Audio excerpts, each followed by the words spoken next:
آخرت میں اللہ نوازے گا آپ کو. تو یونس علیہ السلام کو دوبارہ اللہ نے بھیجا. پھر اللہ نے حضرت زکریا کا واقعہ بیان کیا. وہ بھی ایک غم میں مبتلا تھے.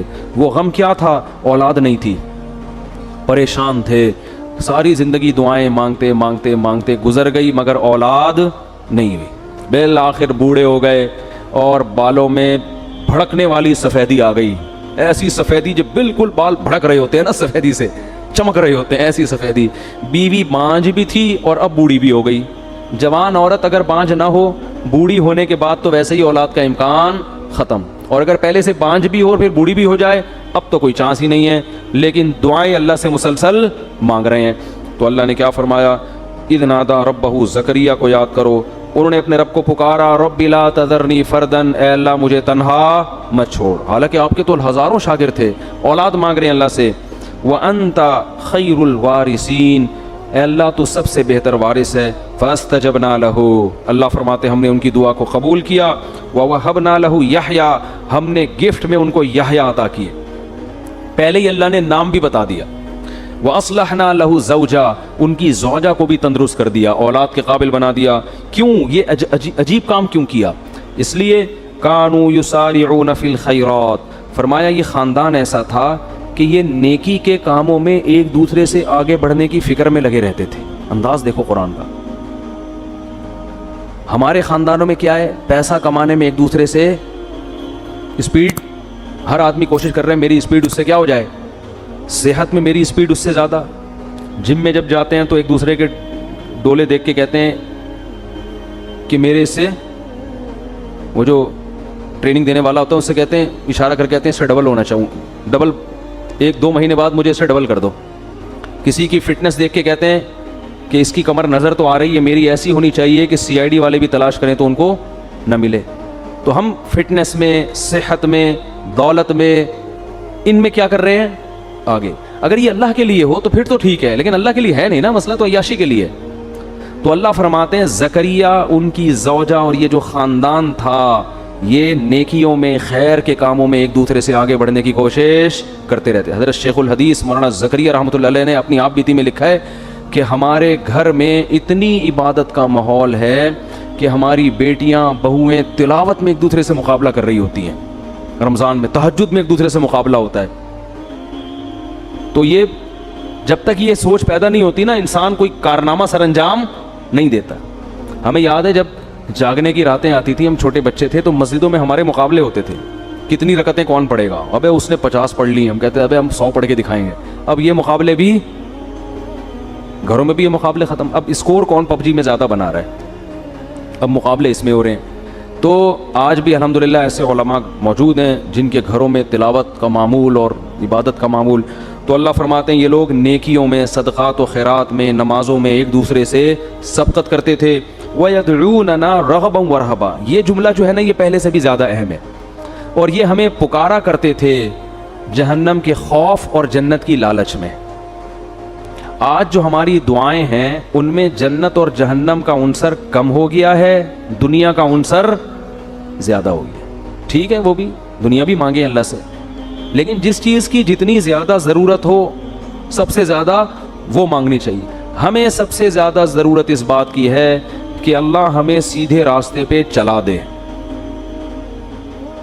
دنیا تو گزر جائے گی جیسی تیسی, تبھی حدیث میں یہ دعا آئی ہے, لا تجعل مصیبتنا فی دیننا, اے اللہ اگر کوئی مصیبت ہمارے مقدر میں لکھی ہے نا تو وہ دین میں نہ آئے, دنیا میں آ جائے. وہ نہیں آ رہی بات.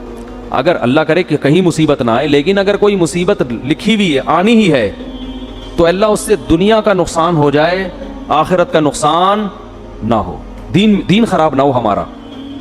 کیوں؟ دنیا مسافر خانہ ہے بھائی, جیل میں بھی گزر جائے گی, ایک دن آئے گا. 1000 سال بھی عمر اگر ہمیں مل جائے نا وہ بھی ختم ہوگی. نوح علیہ السلام کی ہو گئی نا ختم, تو ہماری بھی ختم ہو جائے گی ایک دن.